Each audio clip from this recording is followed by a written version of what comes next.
Qu'est-ce que l'humilité et l'orgueil pour un chrétien?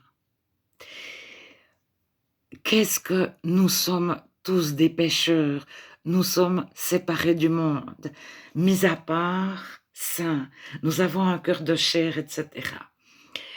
Il y a des expressions chrétiennes que les non-chrétiens ont une certaine idée, même des fois les chrétiens ont une certaine idée, reprise des non-chrétiens, bien souvent.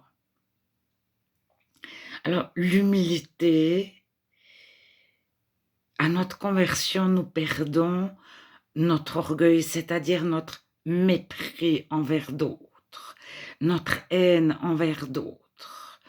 On a toujours, dans notre région, dans notre culture, dans notre famille, les restes d'un conflit où une catégorie de personnes est méprisée, que ce soit les femmes, que ce soit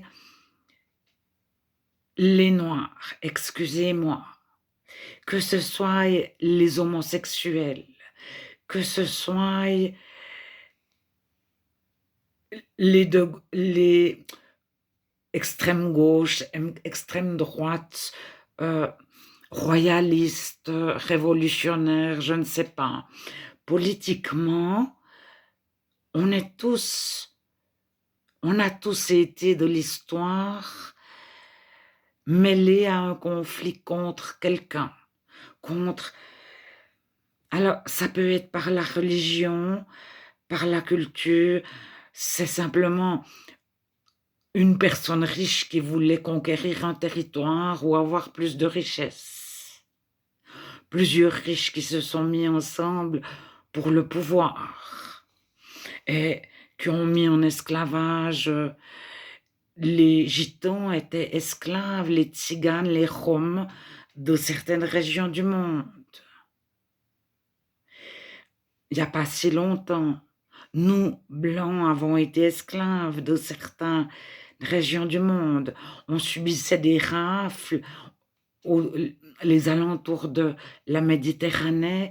On venait rafler les personnes qui habitaient au bord de la Méditerranée. Alors, on peut tous avoir souffert et avoir une souffrance par rapport à un passé proche ou lointain, et une haine et du non-pardon. Alors, à notre conversion, on perd la haine, on est restauré, on est consolé. Alors, qu'est-ce que ça veut dire consoler? Alors, Dieu console comme une mère console.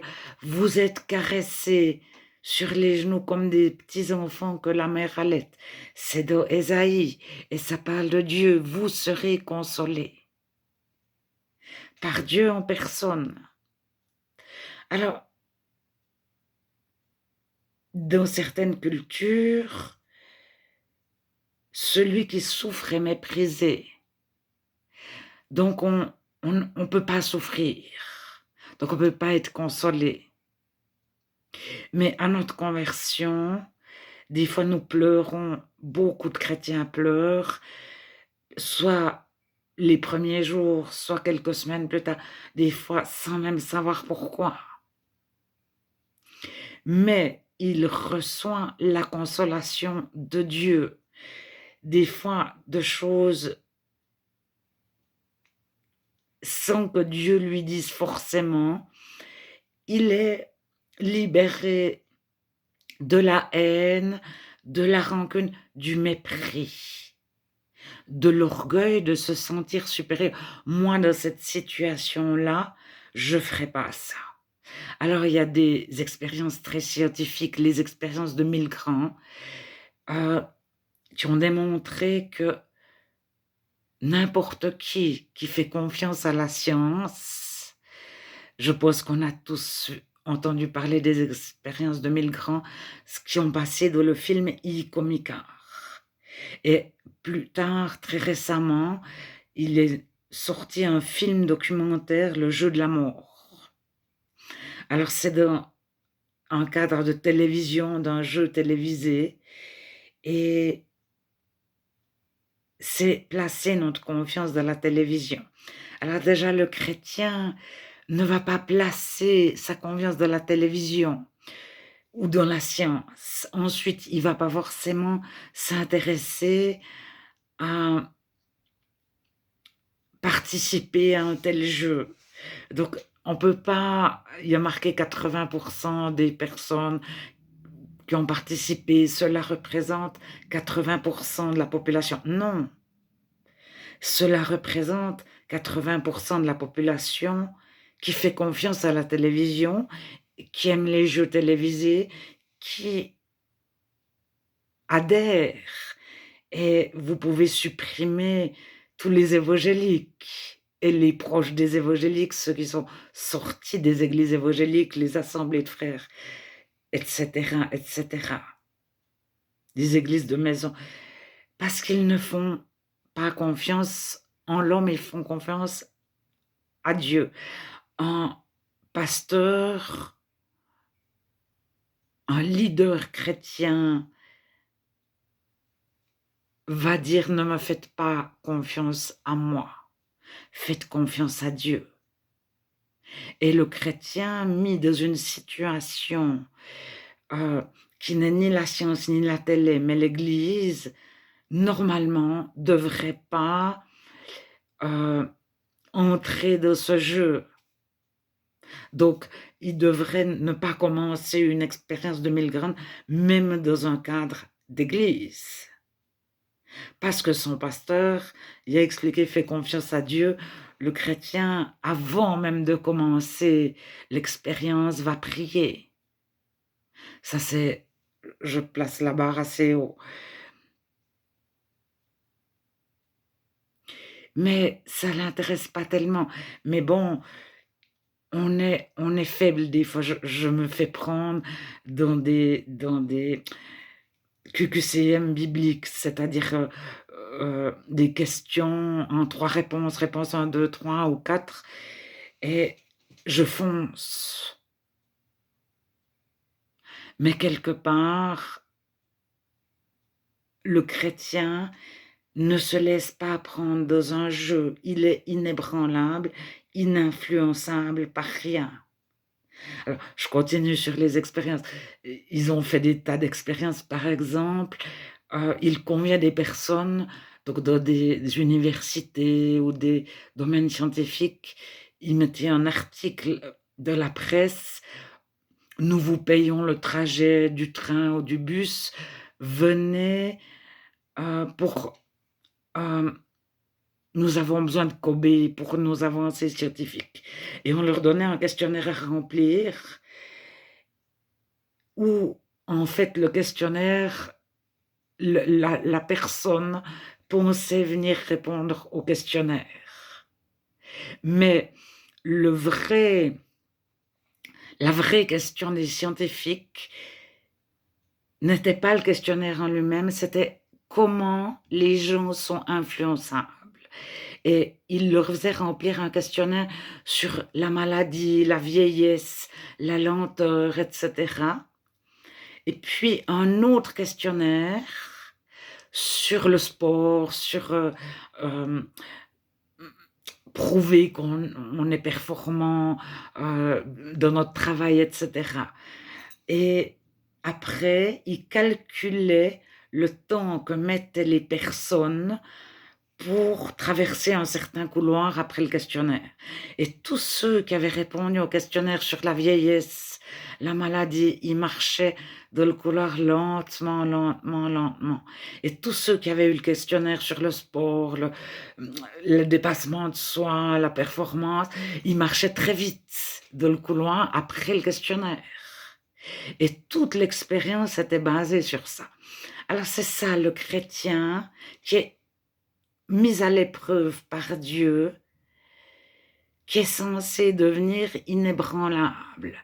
C'est-à-dire, on lui met un questionnaire sur la vieillesse, et après le questionnaire, ben, il marche au même rythme que si on y avait donné un questionnaire sur le sport, sur le dépassement de soi.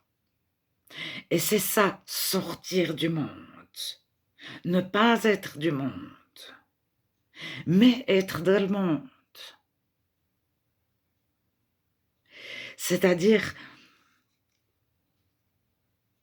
je prends l'exemple du coltan. Nous savons tous que nos portables contiennent du coltan. Nous connaissons tous le conflit au Congo, Brazzaville, dans la province du Kivu, où c'est l'horreur, où des personnes sont quasi en esclavage, même si elles ne sont pas enchaînées, dans des mines, etc. Il y a une guerre civile, etc., etc.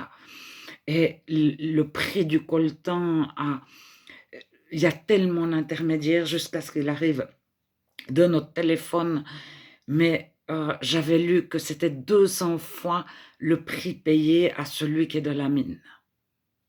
Alors je ne sais pas, mais c'est certainement pas loin. Alors,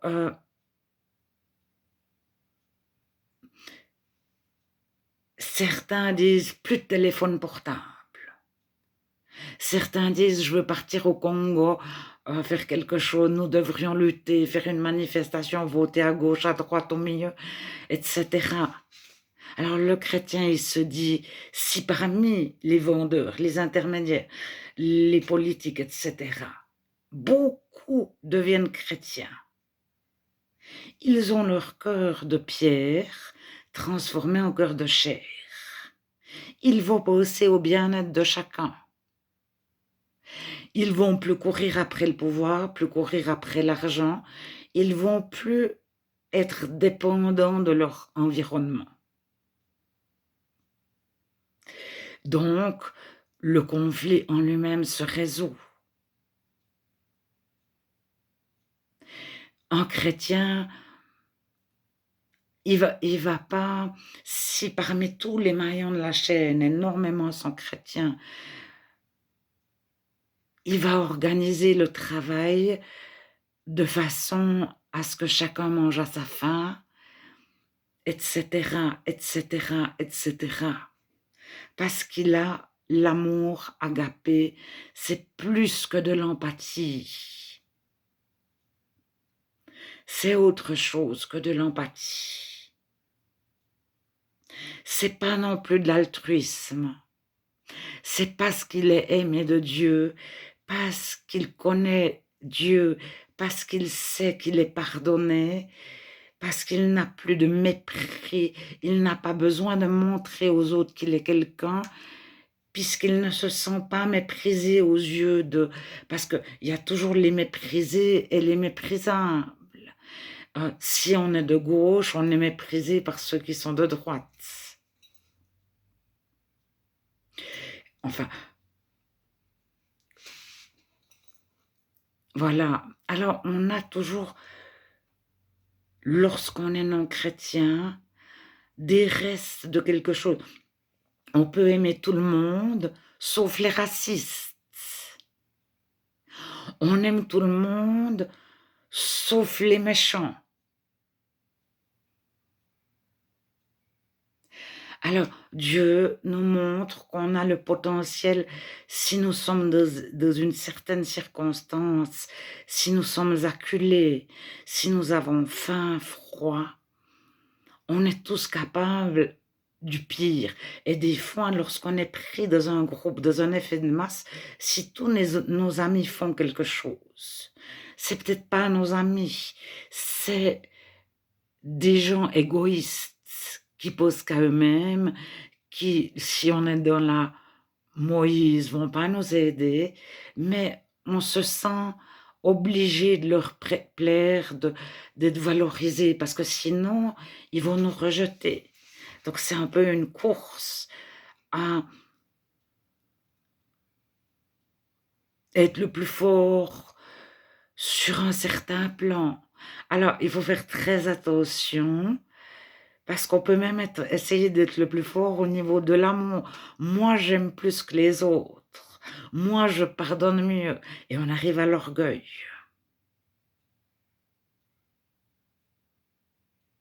Moi, au moins, je ne fais pas. Et Dieu nous montre que de nous-mêmes, on est incapable. C'est seulement parce que lui met sa joie en nous, lui nous a consolés, lui nous a pardonnés, lui nous a réparés. C'est pas ma bonne prière, c'est pas d'avoir la bonne assemblée, la bonne église, le bon pasteur, le juste pasteur, le pasteur à suivre. C'est d'avoir Dieu et le pasteur à suivre va nous dire, ne regardez pas à moi, regardez à Dieu, placez votre confiance en Dieu.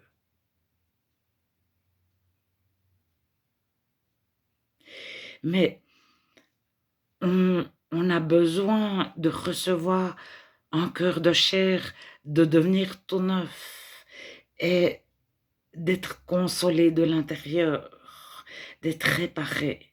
Et on perd notre haine, c'est de la faute à ceux-là. Ceux-là ont fait. S'il n'y avait pas eu il y a 50 ans, puis il y a 10 ans, puis il y a 2 jours ceux-là, puis ils n'auraient pas dû, puis ceux-là font faux, puis ceux-là qui disent qu'ils font faux. Et on ne peut entretenir une amertume, une haine, un mépris contre les uns ou les autres, ou un sentiment de supériorité. Moi, au moins, de telles situations, j'aurais pensé, j'aurais fait autrement. Et au moment où on a de l'orgueil, on a du mépris. Et on a de la haine. Et c'est pour ça que Dieu nous donne de l'humilité. Mais c'est pas se voir petit. Enfin, Paul nous dit, regardez chacun comme supérieur à vous-même. Paul était le plus érudit de sa région, ou un des plus érudits de sa région. Il avait des connaissances énormes, énormes, énormes. Et il était écouté, il était adulé. Tout le monde écoutait Paul. Alors venant de lui, maintenant le tout petit qui est illettré, qui ne sait pas écrire du tout,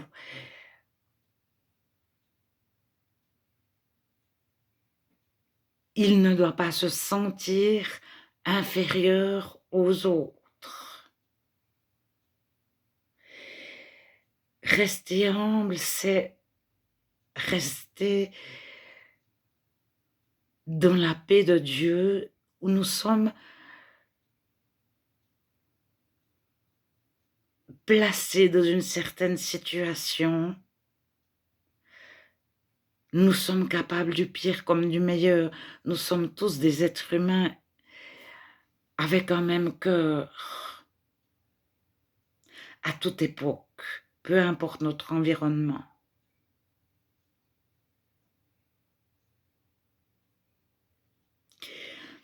Alors le cœur de l'être humain n'évolue pas. On retrouve, il y a 2000 ans, il y a 5000 ans, les mêmes sentiments d'orgueil, de haine, de frustration, d'amour qu'en 2024. Et Dieu donne un cœur de chair à celui qui accepte Dieu. Je reste persuadée que Dieu cherche chacun et visite chacun.